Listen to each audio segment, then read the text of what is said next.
ኣዋርሕ ዝወሰደ ድሕሪ ኣዝዩ ኣድካሚ ኣለሻ ሓደ ገጹ ብፀጉሪ ዝተሸፈነን ብዕድመ ድፍእ ዘበለን ኣብ ትሕቲ መሬት ካብ ዝርከብ ዝነበረ ጉድጓድ ክወፅእ ተራእዩ። እቲ እዋን ዲሰምበር 13 ምሸት ሰዓት 2 ከም ኣቆጻጽራ ኣውሮፓውያን ነይሩ። ኣብ ጴጥሮስ ሩባ ኣብ ዝርከብ ናይ ኣዳውር ናይ ሕርሻ ቦታታት ብታስክ ፎርስ 121 ዝተባሃለ ፍሉያት ናይ ኣሜሪካ ኦፕሬሽናል ወተሃደራት ተኸቢቡ። እቶም ሰራዊት ወተሃደራት ሓደ ኣዝዩ ተደላይ ሰብ ንምርካብን ዝተዋሃቦም ልኡኽ ብኣግባቡ ንምፍጻምን ኣብቲ ከባቢ ብኣዝዩ ልዑል ጥንቃቐን ቀስ ኢሎም ብምንቅስቓስን ዘለዉ ኮይኑ ምስቲ ጻኒሒቶም ናይ ድኻምን ተስፋ ናይ ምራፅ ስምዒት እናተሰምዖም ዝመፀ ይመስል። ክሳዕ እታ ደቂቓ ዝፈተሽዎም ክልተ ናይ ሕርሻ ቦታታት ባዶ ጸኒሖምዎም። እዚ ኩሉ ዝተጸንዐ ፍተሻን ኣለሻን ኣሜሪካ ብፍሉይ ንእትደልዮ ዝነበረ ነበር ፕረዚደንት ኢራቅ ሳዳም ሁሴን ኣልመጂድ ብህይወት ንምሓዝ ዝግበር ብጣዕሚ ኣድካሚ ኣለሻ ነይሩ። ነዚ ዝገርም ኣለሻ ዝመርሕ ዝነበረ ኮሎኔል ጄምስ ሂኬም እንትኾን ኣብታ ምሸት እቶም ወተሃደራት ዝጥቀምዎም ዝነበሩ ዘመናዊ ድሮን ወይ ድማ ሳተላይታት ዘይኮነስ ኣብ ሓደ ወተሃደራዊ መኪና ተኣሲሩ ዝንቅጥቀጥ ዝነበረ እሱር ከም ሓደ ሓባሪ ሒዘምዎ ነይሮም። እዚ እሱር መሐመድ ኢብራሂም ዝበሃል እንትኾን ናይ ሳዳም ሁሴን ናይ ውልቀ ሓለውቲ ሓላፍን ኣዝዩ ተኣማናይ ሰብ ዝነበረ ክኸውን እንከሎ ኣብታ ዕለት ንሳ ግን ግዜ ተቐይሩ ንሓላፊኡ ኣብ ዘለዎ ንምሕባር ኣብ ትሕቲ ጸላእቱ ወዲቑ እዩ። ንሱ እውን ነቲ ንኣዋርሕ ክድለ ዝጸንሐን ኣሜሪካ ብፍሉይ እትደልዮ ዝነበረ ተሓላፊኡ ሳዳም ሁሴን ኣበይ ከም ዘሎ ክሕብር ስለ ዝተገደደ እቶም ወተሃደራት ድማ ካብቲ መኪና ወሪዶም ሰደድዎ። ንሱ ድማ ቀጢሉ ናብ ሓንቲ ዝተዓፀወት ብጭቃ ዝተሰርሐት ገዛ ብምምራሕ ብዝኣረገ ምንጻፍ ዝተሸፈነት ጉድጓድ ብእግሩ ግልህ ኣቢሉ ነቶም ወተሃደራት ምልክት ሂብዎም። እቶም ወተሃደራት ድማ እቲ ምንጻፍ ብምልዓል እቲ መሬት ምስ ፈሓርዎ ሓደ ጻዕዳ ክዳን ዝረኸቡ እንትኾኑ እቲ ክዳን ምስ ተለዓለ ድማ ዝተዓፈነ ኣየርን ኣዝዩ ሕማቕ ሽታ ዘለዎ ዓብዪ ጉድጓድ ረኸቡ።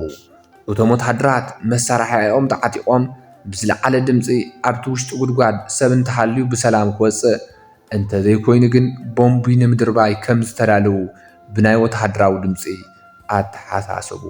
ይኹን ደኣ እምበር ብዙሕ ከይጸንሑ ካብቲ ጉድጓድ ክልተ ዝኣረጉ ክዳውንቲ ዝገበረ ነዊሕ ጭሕምን ብትንትን ዝበለ ጸጉርን ዘለዎ ኣዝዩ ኣብ ሕማቕ ደረጃ ዘሎ ሰብ ካብቲ ጉድጓድ ወፁ። እዚ ገጽ ካብቲ ኣብ በብመንገዱ ተዘርጊሖም ዝነበሩ ስእልታት ሳዳም ሁሴን ምንም ዘመሳስል ነገር ኣይነበሮን። እዚ ሰብ ድኽም ብዝበለ ድምፂ ኣነ ፕረዚደንት ኢራቅ ሳዳም ሁሴን እየ ንምድርዳር እውን ድልውእ እየ ክብል ተሰምዐ። ስለዚ እዛ ታሪኻዊት መዓልቲ ቅድሚ ምፍጻሙ 9 ወርሒ ኣሜሪካ በቲ ሓያል ጉልበታ ናይ ኢራቅ ሰራዊት ደምሲሳ እቲ ኩናት እውን ወዲኣቶ ነይራ። ኣሜሪካ ሙሉእ ብምሉእ ኢራቅ ተቆጻጺራ ናይ ሳዳም ሁሴን ስርወ መንግስቲ ጥራሕ ዘይኮነስ ሓወልቲ እውን ከምቲ እትርእይዎ ዘለኹም ዋላ እንተፈረሰ ሓደ ዓብዪ ልኡኽ ይተርፎም ነበረ። ንሱ እውን ኣሜሪካ እምባገነን ኢላ ዝፈረጀቶ ሳዳም ሁሴን ኣልመጂድ እንተተኻኢሉ ብህይወት ክትሓዝ እንተዘይተኻኢሉ ድማ ኣብ ዘለዎ ክቕተል ጥራሕ ተሪፍዋ ነይሩ። ብናይ ኣሜሪካ ናይ ኩናት ነፈርቲ ሃገሩ ክትፈርስ እንከላ ብዓይኑ ዝረኣየ ሳዳም እውን ኣዝዩ ፍሉይን ብወርቂ ዝተሰርሐ ቤተ መንግስቱ ገዲፉ ኣበይ ከም ዝኣተወ ብዘይፍለጥ መልክዑ ድምፁ ካብ ኢራቅ ኣጥፍአ። ኣብቲ እዋን ኣሜሪካ ዓርሱ ዝኸኣለ ናይ ኣለሻ ጉጅለ ብምጥያሽ ኩሉ ቦታታት ኢራቅ ክእለሹ ጀመሩ። ስለዚ ነዚ ተልእኾኦም ብኣሽሓ ዝቑፀሩ ወተሃደራት ኣሜሪካ ናይ ሳዳም ሁሴንን ናይ መሳርሕቱን ስእልታት ኣብ ጅብኦም ሒዞም ዋላ እንተተጓዓዙ እቲ ኣለሻ ፍረ ከምፅእ ኣይከኣልን። ኣብቲ እዋን ዝተተሓዙ ጀነራላት ኢራቅ እውን ንሶም እውን ሕቡእ ቦታ ሳዳም ሁሴን ክፈልጥዎ ይከኣሉን። ኣብዚ ናይ ሰብዚ ኣለሻ ዝተጣየሸ ጉጅለ ውሽጢ ኤሪክ ማዱኩስ ዝተባሃለ ናይ ሓበሬታ በዓል ሞያ ኣብቲ መዕራፍ ኣየር ዝርከብ ኣብ ሓንቲ ፀባብ ገዛ ኮፍ ኢሉ ለይቲ ሙሉእ ብዘይ ምድቃሱ ኣዒንቱ ኣዝዮም ተባላሽዮም ይርአ። ናብ ሳዳም ሁሴን ይመርሑን እዮም ዝበሎም ናይ ኢራቅ ጀነራላት ምንም ሓበሬታ ብዘይምርካቡ ተናዲዱ ኣንፈቱ ክቕይር ከም ዘለዎ ተረዲእዎ።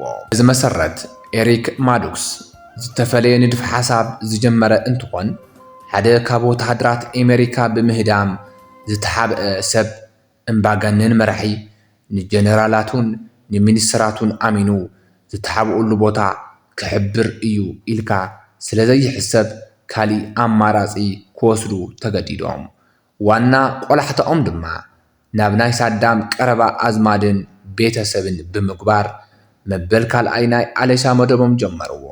ስለዚ ናይ መጀመርያ ትኹረቶም አልሙሳላት ዝተባሃለ ምስ ሳዳም ናይ ቀረባ ዝምድና ዝነበሮ ሰብ ናይ ኣለሻ መርበብ ዘርጊሖም።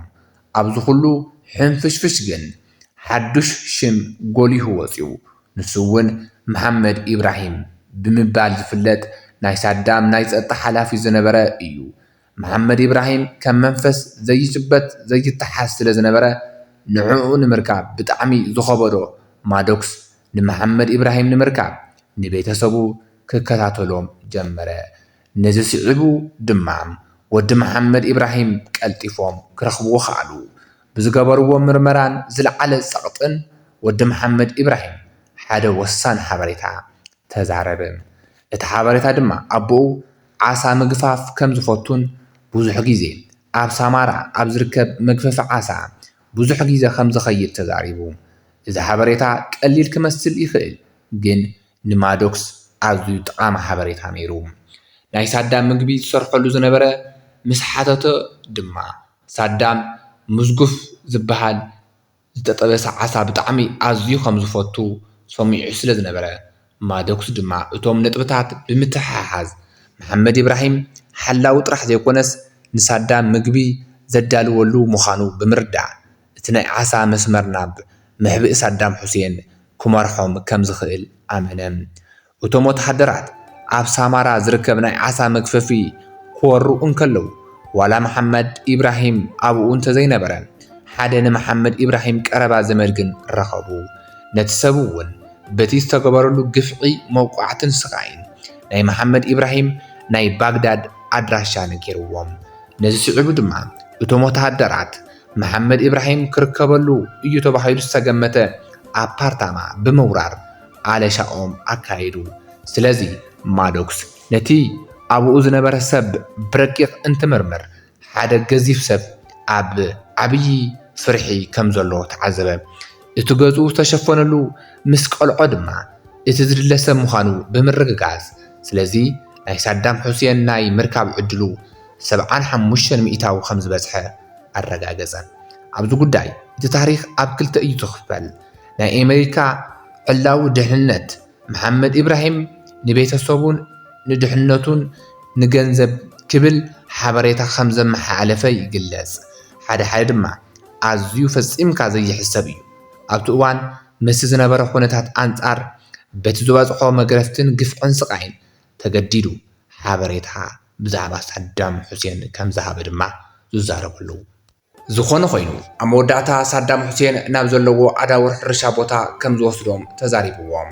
እሞ ንምንታይ ዳይ ሳዳም ሁሴን እዚ ቦታ መሪፁ እንተይልና እቲ መልሲ ናብ 1959 ከም ኣቆፃፅራ ኣውሮፓውያን ይመልሰና።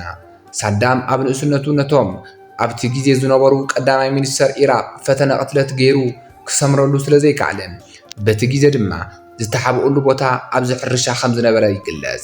ኣሜሪካውያን ከምዚ ዝብልዎ እንተኮይኑ ሳዳም ከምቲ ዝበሃል ከመንጭዋ ኣብ ጉድጓድ ተሓቢኡ ከም ዘይነበረን ን235 መዓልታት ኣብቲ ሕርሻ ቦታ እትርከብ ንእሽተይ ገዛ እዩ ዝቕመጥ ነይሩ። እዚ ስፓይደር ሆል ዝተባሃለ ቦታ ወይ ድማ ጉድጓድ ንሓደጋ ግዜ ጥራሕ ዝተዳለወ መሕብኢ ቦታ ነይሩ።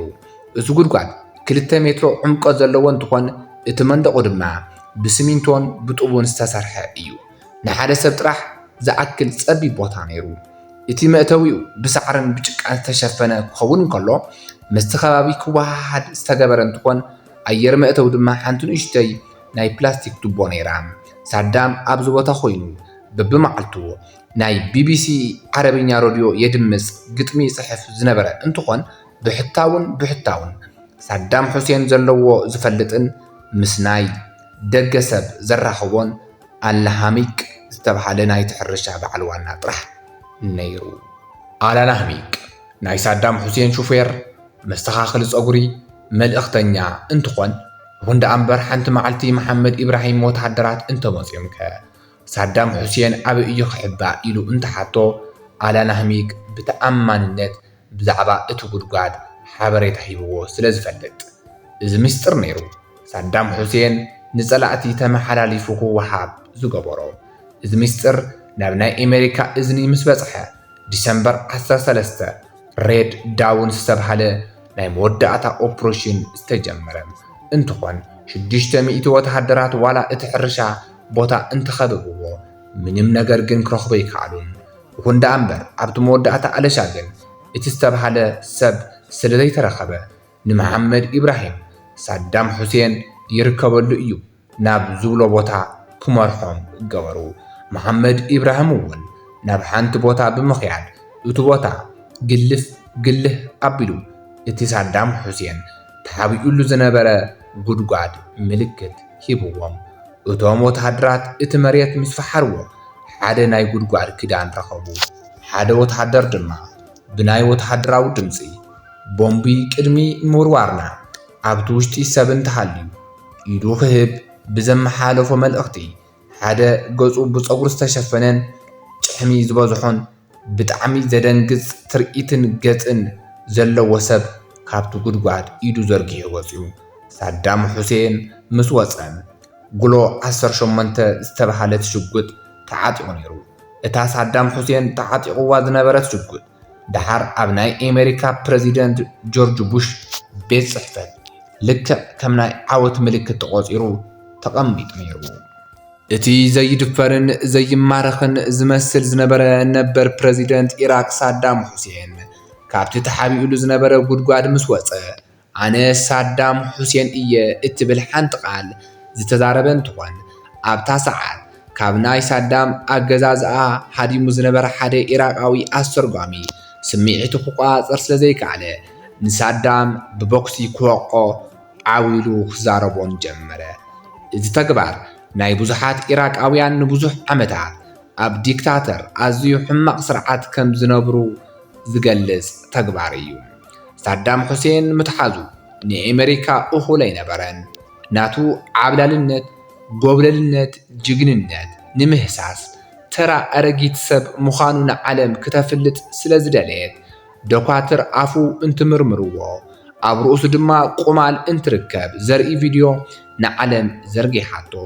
ድሕሪ 3 ዓመታት ዲሰምበር 30 2006 ኣብ ኢድ ኣላድሃ በዓል ናብ ቅፅዓት ተወሲዱ ናይ ሞት ውሳነ ኣፈፃፅማ ክውድአሉ ተገይሩ። ሳዳም ብፀጣን ብድፍረትን ናብ ሞት ተጓዒዱ። ሳዳም ሁሴን ምትሓዙ ናይ ሓበሬታ፣ ናይ መሳርሕቶ ክሕደት፣ ናይ ቴክኖሎጂ ሓገዛት ዋላ እንተኾነ ናይ ሳዳም መውዳእ ግን ንኢራቅ ሰላም ሒዙ ስለ ዘይመፀ ናብ ሕድሕድ ኩናትን ናይ ሸበርቲ መሕብኢት ገይርዋ እዩ። ሳዳም ሁሴን ነዚ ዘብቅዖ ናይ ግፍዑ ናይ ጭካንኡ ተግባር ወይስ ናይ ኣሜሪካ መንንታይ ከይገብረኒ ዝብል ንብዙሓት ዘካትዕ እዩ።